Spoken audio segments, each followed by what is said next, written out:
औज़ुबिल्लाहि मिनश्शैतानिर्रजीम बिस्मिल्लाहिर्रहमानिर्रहीम।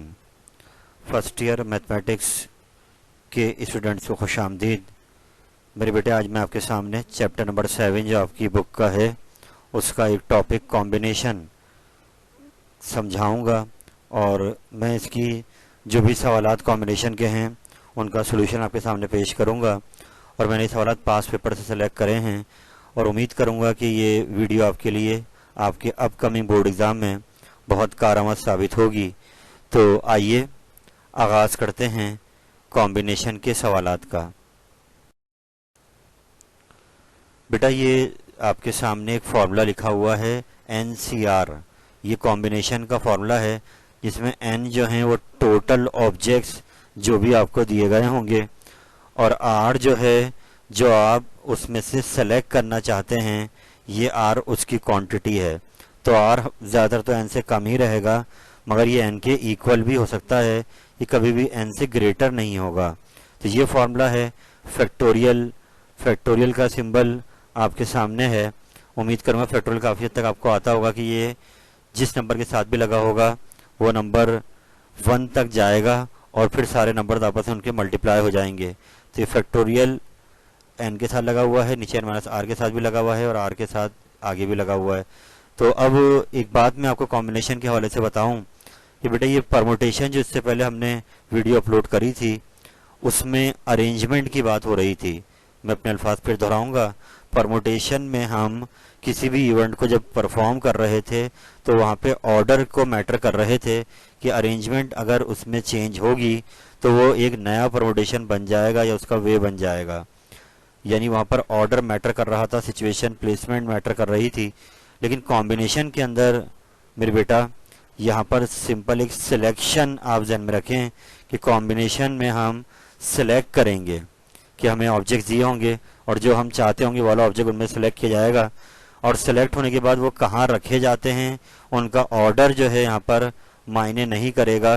तो ये एक थोड़ा डिफरेंस है परमुटेशन कॉम्बिनेशन में कि परमुटेशन में अरेंजमेंट चेंज होने से नए वेज बन रहे थे, यहाँ पर अरेंजमेंट कॉम्बिनेशन में नहीं देखी जाएगी।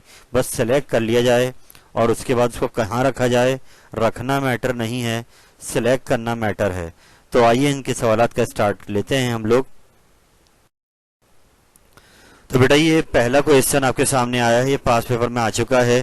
तो असल गेम ये होगा कि जो आपकी एक्सरसाइजेज हैं 7.1 हैं, 7.2 हैं, या 7.3 है बुक के अंदर, उसमें आपको पहचानना होगा कि कौन सा सवाल कॉम्बिनेशन का है। तो मैं आपको सजेस्ट कर रहा हूं कि आप पहले ये डिफरेंस बनाएं उन सवालात में कि कहाँ परमुटेशन लगेगी और कहाँ कॉम्बिनेशन। जब भी आप एग्ज़ाम में उस सवाल को पहचान पाएंगे कि ये सवाल कॉम्बिनेशन का है या परमुटेशन का है। तो इस वक्त यहाँ पर जो सवाल मेरे सामने दिया हुआ है इसमें यहाँ पर आप देखेंगे कि सिलेक्शन की बात हो रही है। सिचुएशन के हिसाब से एक वालिद साहब के 8 चिल्ड्रन हैं, 8 बच्चे हैं और वो एक वक्त में 3 बच्चों को लेकर जू जाएंगे या जाते हैं। और अब हमें ये पूछा जा रहा है कि जो 3 बच्चे एक साथ एक बार ट्रिपलेट चला गया वो ट्रिपलेट दोबारा नहीं जाए, एक से ज़्यादा बार वो ट्रिपलेट नहीं जाए, यानी कि 3 बच्चे जो जा चुके हों उनमें एक बच्चा चेंज होना चाहिए। तो ऐसे वालिद साहब को अगर उन 8 बच्चों को घुमाना है जू में तो कितनी बार वालिद साहब के चक्कर जू के लगेंगे, जिसमें भी ये लाजमी ध्यान रखना होगा कि जब भी वो जू जाएं तो 3 बच्चे साथ लेकर जाएं और एक बच्चा उसमें लाजमी पिछली बार से चेंज हो। सेम तीनों का ट्रिपलेट दोबारा नहीं अलाउ है। तो इसके 2 पार्ट हैं। पहले पार्ट में पूछ रहे हैं कि वालिद साहब कितनी बार जाएंगे, तो पहले मैं आपको ये समझाता हूँ। उसके बाद उन्होंने पूछा है कि कोई अगर 8 में से एक बच्चा ख़ास हो तो वो ख़ास बच्चा कितनी बार बाकी बहन भाइयों को घुमाने के दौरान उसको जाना पड़ेगा जू। तो बहुत स्लो होकर सवाल को समझें आप लोग। आइए सवाल में पहला पार्ट जो है कि वालिद साहब कितनी बार गए, तो मैं इसकी समरी आपके सामने कर देता हूँ कि सीन ये है बेटा कि आपके समझने के लिए कि वो एक ऐसी गाड़ी में जाएंगे जिसमें 3 सीटें हैं बच्चों के लिए और वो तीनों सीटें फिल होंगी तो उनको चिड़ियाघर में एंट्री मिलेगी। तो मतलब यहाँ पे ये है कि वो एक बच्चे को लेके नहीं जा सकते, वो जब भी जाएंगे तो 3 पर्चियां डलेंगी और उन 3 पर्चियों में जिनके नाम आएंगे वो बच्चे सेलेक्ट होकर जू चले जाएंगे। मगर इस सिनेरियो के अंदर ऐसा ज़रूर हो रहा होगा कि कुछ बच्चे ऐसे भी होंगे जो दूसरी बार भी चले जाएंगे बाकी बहन भाइयों को घुमाने में। मैं इस बात को ये समझाता हूँ कि अगर अशर, अदीला, वजिया ये 3 बच्चे एक बार सेलेक्ट हो गए तो अगली बार जब ये जाएंगे तो इन तीनों का ट्रिपलेट में से एक बच्चा लाजमी चेंज होना चाहिए। तो अब तमाम 8 बच्चों को घुमाना भी है, तो 8 चिल्ड्रन जब तक अपना विजिट कंप्लीट नहीं करेंगे जू का, ये इवेंट पूरा नहीं होगा। तो सवाल ये है कि उन 8 को घुमाने में इनके वालिद साहब जो है कितनी बार जू चले जाएंगे। तो इसके लिए मैंने आपको बताया कि बहुत सिंपल है कि जब भी पर्ची डलेगी 8 पर्चियां डलें, उनमें से 3 पर्चियों को उठा लिया जाएगा। जैसे वो 3 पर्चियां उठेंगी तो इस 8C3 का आंसर या आप कैलकुलेटर से भी निकाल सकते हैं 56 वेज आएगा। यानी कि ये सिलेक्शन 56 टाइम यूनिक हो सकती है, जिसमें 8 में से 3 बच्चे सेलेक्ट किए गए होंगे और वो तीनों इससे पहले जू नहीं गए होंगे। अगर आप ये सोच रहे हैं कि 56 वेज कैसे हो गए, तो इसका जवाब मैं आपको यूं दूंगा कि जो बाकी 5 बच्चे रह गए, 3 तो सिलेक्ट हो गए, बाकी 5 जो रह गए उन 5 को भी जू जाना है लाजमी। अब उन 5 के लिए वो जो बाकी बच्चे पहले चले गए हो सकता है उनमें से किसी को जाना पड़ जाए। तो इस तरीके से जब तक वो 8 बच्चे अपने जू का विजिट कंप्लीट नहीं करेंगे, वालिद साहब बार बार उनके साथ जाते रहेंगे। इसकी एग्जाम्पल आप खुद समझ लीजिएगा कि अशर, अदीला, वजिया चले गए, अब एक को चेंज होना पड़ेगा, किसी और को बिठाएंगे, यूँ करते करते एक एक करके चेंज होंगे। तो इसमें हमें हर वो पॉसिबल इवेंट गिनना होगा जिनमें 3 पर्चियां सेलेक्ट हो गई और वो बच्चे जैसे ही 8 बच्चे बोलेंगे कि हम घूम आए तो इवेंट आपका पूरा हो जाएगा। जो इसका पार्ट 2 है वो ये है, how often does each child get the chance to go. इसकी मीनिंग ये है कि अब हमें अगर किसी एक बच्चे को ऑब्जर्व करना हो तो वो अपने बाकी बहन भाइयों को घुमाने में खुद कितनी बार चला गया। तो इसके लिए मैंने को सानी जी बताई कि इससे बेटा यहाँ पे समझने का कॉन्सेप्ट ज़्यादा है, पेपर में लिखने का काम बहुत कम है। कि वो कह रहे हैं कि एक ख़ास बच्चा कितनी बार जाएगा, तो उस बच्चे को हम गाड़ी में फिक्स कर देंगे कि भाई जब भी वालिद साहब जाएं तुम लाजमी जाओगे। तो वो हमारी सिलेक्शन में पहले ही सिलेक्ट हो गया। तो अब जब हम पर्चियां डालेंगे तो 3 पर्चियां नहीं उठाएंगे, अब 7 पर्चियां डलेंगी और 2 को उठाया जाएगा, क्योंकि एक तो आप जाने के लिए सेलेक्ट कर ही चुके हैं। तो ये हो जाएगा 7C2 N7 हो गया R2, तो 21 वेज यानी कि 21 टाइम वो एक बच्चा जो है अपने बाकी बहन भाइयों की वजह से जू जाएगा कि वो भी विजिट कर लें बाकी बहन भाई। तो चलते हैं आगे अगले सवाल पर। तो बेटा आपके सामने ये सेकंड क्वेश्चन आ गया है जो पास पेपर में आया हुआ है, और कोशिश कीजिए इसको समझें कि बेटा यहाँ पे कॉम्बिनेशन क्यों हो रहा है। पहले इसको समझें कि एक क्लास की बात हो रही है कि उसमें 8 बॉयज़ हैं और 5 गर्ल्स हैं, तो 8 और 5 हो गए 13 स्टूडेंट्स।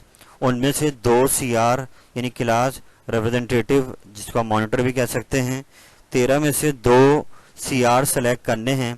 और उन सिलेक्शन पे ये सवाल आ गया है कि ये सिलेक्शन कितने तरीक़ों से हो सकती है, उनके वेज हमें काउंट करना होंगे। तो उसमें पार्ट्स अलग अलग आ गए हैं।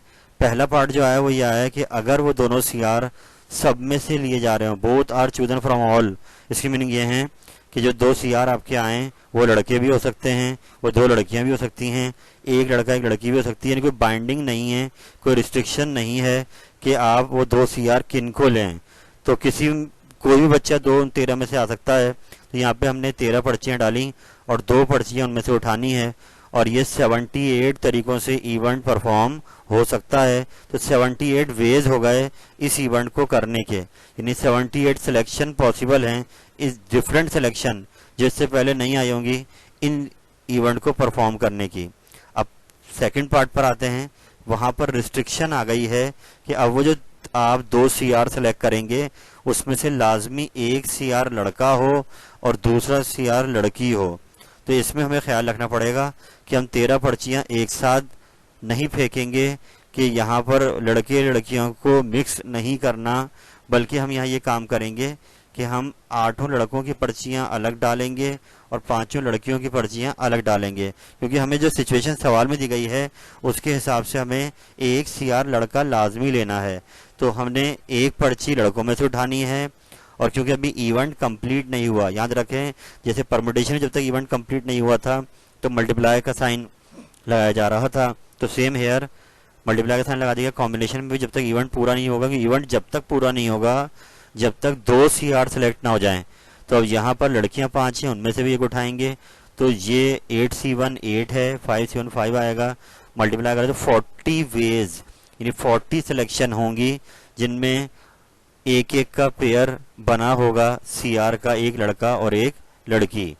तीसरे पार्ट को देखते हैं कि उन्होंने कहा कि अब सिलेक्शन इस बात का ख्याल रखते हुए होनी चाहिए कि पहला लाजमी लड़का ही सेलेक्ट हो and the second either a boy और अ गर्ल। यानी अब वो ये कह रहे हैं आपसे कि सिलेक्शन करते हुए ध्यान रखें कि लड़का पहले सेलेक्ट लाजमी हो।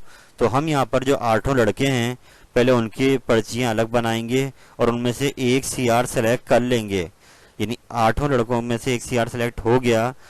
लेकिन अब उन बाकी पर्चियों को जिसमें 7 लड़के होंगे और 5 लड़कियां होंगी उनको मिला देंगे, उनको आपस में मिलाकर, और अब उन पर्चियों में से एक उठाएंगे, क्योंकि अगली बार में उसने ये बोला है कि and the second either a boy और अ गर्ल। तो ये 8 8 आ जाएगा, ये 12 आ गया, 96 तरीकों से ये थर्ड पार्ट हो सकता है। आइए बढ़ते हैं आगे। बेटा ये एक सवाल आपके सामने आया है जहां पर आपसे ये कह रहा है कि एक मैच खेलना है जिसमें 14 प्लेयर सिलेक्शन के लिए दस्तयाब हैं, आपको उनमें से 11 प्लेयर सेलेक्ट करने हैं मैच के लिए। तो ये इवेंट कितने तरीकों से हम कर सकते हैं, ये 11 प्लेयर कितने तरीके से सेलेक्ट किए जा सकते हैं, जबकि पार्ट 1 में ये कह रहा है कि कोई एक ख़ास प्लेयर है उसको टीम में लाजमी इंक्लूड करना है, तो वो इवेंट कितने तरीकों से हो पाएगा। तो हम पार्ट 1 को फोकस करते हैं कि 14 प्लेयर्स हमारे पास हैं जिनमें से हमें 11 को सेलेक्ट करना है मैच के लिए।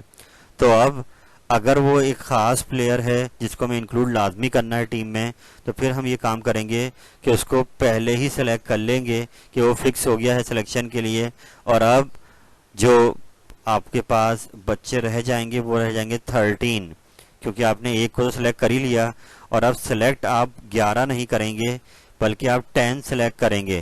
तो यहाँ पर फॉर्मूला लग जाएगा NCR का 13C10। तो यूँ 286 टीम्स बन सकती हैं जो कि यूनिक होंगी, जिनमें कोई एज इट इज़ 11 के 11 लड़के रिपीट नहीं हो रहे होंगे, लाजमी कोई एक लड़का उनमें चेंज होगा। तो ऐसी टीम में 286 बन सकती हैं जिनमें वो एक ख़ास प्लेयर जिसको उन्होंने बोला है वो लाजमी शामिल होगा। पार्ट 2 पर आते हैं। पार्ट 2 में वर्ड यूज़ कर रहा है एक्सक्लूड का। तो एक्सक्लूड मीनिंग ये है कि वो कोई एक ख़ास प्लेयर है जिसको टीम में नहीं लेना। 11 प्लेयर की टीम में वो लड़का नहीं आना चाहिए जो 14 में तो है मगर वो 11 में नहीं आना चाहिए। तो इसके लिए हम ये करेंगे कि उसकी पर्ची पहले ही हटा देंगे सिलेक्शन से, जिसको हमें नहीं लेना। तो रह जाएंगी 13 पर्चियाँ, उनमें से हम 11 ही सेलेक्ट करेंगे पूरी। तो ये इवेंट 78 तरीकों से हो सकता है, यानी 78 वेज से वो टीमें बन सकती हैं जिनमें वो एक लड़का शामिल नहीं होगा जिसको उन्होंने मना किया है सवाल में। चलते हैं आगे। बेटा ये अगला क्वेश्चन आपके सामने आ गया है जिसमें ये भी पेपर में आ चुका है कि एक कोई ग्रुप बनाना है या कोई पार्टी बनानी है, 7 मेंबर्स उसमें होने चाहिए, और ये पार्टी जहाँ से सिलेक्ट करनी है वो एक ग्रुप है 6 लेडीज़ और 5 जेंट्स का। तो टोटल 11 अफराद में से ये 7 अफराद सेलेक्ट होने हैं, और उन पर सवाल बन गया है जिसमें अलग अलग कंडीशंस दी हुई हैं कि ये तरीका कितने तरीकों से ये हो सकता है। तो पहला जो पार्ट आ रहा है उसमें लिखा हुआ है एग्जैक्टली 4 लेडीज़। इसकी मीनिंग ये है कि जो कमेटी तैयार होगी या पार्टी तैयार होगी 7 मेंबर की, उसमें 4 खवातीन लाजमी होनी चाहिए, ना 4 से कम ना 4 से ज़्यादा। एग्जैक्ट का वर्ड आ गया है, 4 खवातीन हमें लेनी लाजमी हैं उन 7 में से, यानी कि बाकी 3 आपके जेंट्स होंगे। तो इसमें सवाल ये है कि ये सिलेक्शन कितने तरीकों से हो सकती है। तो उसके लिए अब हम ये काम करेंगे कि उसने हमें बाइंड कर दिया है कि 6 लेडीज़ में से आप 4 ही सेलेक्ट करेंगे। तो पहले वे आ गया लेडीज़ के लिए 64, मगर इवेंट कंप्लीट नहीं हुआ क्योंकि आपको 7 पूरे करने मेंबर। तो बाकी 3 मेंबर आप कहाँ से लेंगे, जेंट्स में से लेंगे। जेंट्स 5 हैं, 3 ले लिए तो अब 3 और 4 7 हो गए। अब क्योंकि इवेंट कंप्लीट नहीं हुआ है, क्योंकि पूरे 7 पर कंप्लीट होगा, तो हमने 64 निकाला 15, 5 से निकाला 10, मल्टीप्लाई करा तो 150 वेज से ये 7 मेंबर की सिलेक्शन हो सकती है पार्ट 1 के लिए, जिनमें 4 खवातीन होंगी। आप इसको खुद समझें कि 4 खवातीन जो होंगी उनके नाम अलग अलग हो सकते हैं। टोटल 6 में से ली गई तो हर बार 2 खातून रह जाएंगी, 4 सेलेक्ट होंगी, फिर यानी उन 4 में से कोई एक मेंबर चेंज हो तो एक नया कमेटी, ऐसी जो जेंट्स लिए हैं 3 उनमें से कोई एक मेंबर चेंज हो तो एक नई कमेटी। तो यूं करते करते 150 सिलेक्शन इस इवेंट की हो सकती हैं। पार्ट 2 में कह रहा है कि अब आप ये ख्याल रखें कि कम से कम 4 खवातीन उसमें हों लाजमी, यानी 4 से ज़्यादा हो सकती हैं लेकिन 4 से कम नहीं हो, यानी कि जो 7 मेंबर्स की पार्टी सिलेक्ट हो उसमें 4 से ज़्यादा खवातीन तो हों मगर 4 से कम ना हो। तो इसके लिए वेज बढ़ जाएंगे, क्योंकि अभी एग्जैक्ट का वर्ड नहीं आ रहा। तो पहले तो हमने 4 खवातीन वाला केस ले लिया। अब आप बीच में प्लस साइन देख रहे हैं, ये प्लस साइन वहां लगाया जाता है जहां इवेंट पूरा हो जाता है, लेकिन आगे भी मुमकिन होता है। जैसे कि 4 खातून ले ली तो इवेंट पूरा हो गया तो वही आंसर आ गया हमारे 150, लेकिन 5 भी खवातीन ले सकते हैं तो हमें एक जेंट्स कम करना पड़ेगा। तो जेंट्स में से 2 ले लिए तो ये एक नया इवेंट हो गया, लेकिन यहाँ पे भी इवेंट पूरा हो गया है इसलिए हमने इसको प्लस कराया, ये 60 आ गया। और ऐसे ये भी सकता है कि सारी की सारी खवातीन ले लें तो एक जेंट्स फिर आपको लेना पड़ेगा, ये भी इवेंट हो सकता है। तो इसके वेज 5 हो गए, तो ये सारे प्लस कराए तो 215 वेज से ये वाली सिलेक्शन हो सकती है जिसमें कम से कम 4 खवातीन ली गई होंगी, उससे कम नहीं मुमकिन, ज्यादा ले सकते हैं कम नहीं। आखिरी पार्ट पे आते हैं। एटमॉस का वर्ड आ रहा है। एटमॉस से मुराद है कि उन 7 में 4 ही खवातीन, यानी ज्यादा से 4 ही खवातीन हो, यानी एटमॉस की मीनिंग ये है कि आप 4 से ज्यादा खवातीन नहीं लेंगे। एटमॉस माने ज्यादा से ज्यादा 4 लेडीज, इट मीन्स आप 4 से कम ले सकते हैं मगर 4 से ज्यादा नहीं। तो पहला इवेंट तो वही 4 वाला हो गया। अगली बार में हमने 3 खातून कर दी तो एक जेंट्स बढ़ा दिए, उससे अगली बार में हमने 2 कर दी तो जेंट्स एक और बढ़ा दिया। तो ये ऑल पॉसिबल वेज आ गए, आखिर में सारे प्लस हो गए, तो आपका आंसर आ गया 265। चलते हैं आगे। बेटे ये एक और सवाल जो पास्ट ईयर में आ चुका है, ये मैंने लिया आपके सामने। ये थोड़ा सा यूनिक सवाल है बेटे, क्योंकि इसमें यहाँ पर कॉम्बिनेशन भी हो रहा है और फिर ये जगह पे अरेंजमेंट का तस्करा भी हो रहा है। अगर आप सवाल पे गौर करें तो कहा जा रहा है कि आपको एक वर्ड बनाना है जिस वर्ड में 2 वॉवेल होंगे और 3 कंसोनेंट होंगे, यानी टोटल वर्ड होगा 5 लेटर्स या अल्फाबेट्स का, जिसमें 2 वॉवेल और 3 कंसोनेंट होंगे और ये सिलेक्ट किए जाएंगे 4 वॉवेल और 7 कंसोनेंट के एक सेट से। यानी सामने लेटर पड़े हुए 4 वॉवेल हैं उसमें, उनमें से 2 लाजमी लेने हैं, ऐसी 7 कंसोनेंट हैं 3 लाजमी लेने हैं। तो सवाल ये कि हम ऐसे कितने वर्ड बना सकते हैं जिसमें 2 वॉवेल और 3 कंसोनेंट आ रहे होंगे। तो टोटल हमारे पास जो ऑप्शन यानी कि जहां से हम सेलेक्ट कर सकते हैं वो लेटर हैं 11, कि 4 वॉवेल हैं 7 कंसोनेंट हैं, तो टोटल 11 हो गए। उनमें से हमें जो सिलेक्ट करने हैं वो हैं 5, क्योंकि 2 वॉवेल 3 कंसोनेंट आपको लेने हैं। तो अब यहाँ पर पहले हम वॉवेल के सिलेक्शन के वेज अलग बनाएंगे कि 4 वॉवेल में से 2 सिलेक्ट किए जाएंगे, तो ये 6 वेज हो गए वॉवेल को सिलेक्ट करने के। लेकिन अभी लेटर कंप्लीट नहीं हुआ है आपका, यानी जो वर्ड है वो कंप्लीट नहीं हुआ। तो अब हम कंसोनेंट की तरफ जाएंगे। कंसोनेंट हमारे पास 7 है, हम 3 ले सकते हैं, तो 7C3 हो गया। लेकिन अभी भी आपका इवेंट वर्ड कंप्लीट नहीं हुआ है, क्योंकि यहाँ पर यह भी हो सकता है कि जब ये वॉवेल और कंसोनेंट ले लिए जाएं तो अब वो कह रहा है हाउ मैनी वर्ड्स, यानी जो उनकी प्लेसमेंट है यहाँ पर, उनका जो ऑर्डर है, जो उनकी अरेंजमेंट है वो भी यहाँ पर काउंट होगी। तो यहाँ थोड़ा सा काम परमुटेशन का भी आ रहा है कि 2 और 3 5 लेटर हो गए, 2 वॉवेल 3 कंसोनेंट, अब उनको रखा कैसे जाए वर्ड बनाने के लिए। ये काम हम परमुटेशन में कर चुके हैं कि 5 फैक्टोरियल वेज। इससे मुराद ये कि जब हम जो अपने वर्ड बनाने जा रहे हैं तो पहला जो जगह भरेंगे उसके लिए ऑप्शन 5 होंगे, अगले के लिए ऑप्शन 4 हो जाएंगे, फिर 3 2 1 तो 5 फैक्टोरियल आ गया उनको रखने के वेज।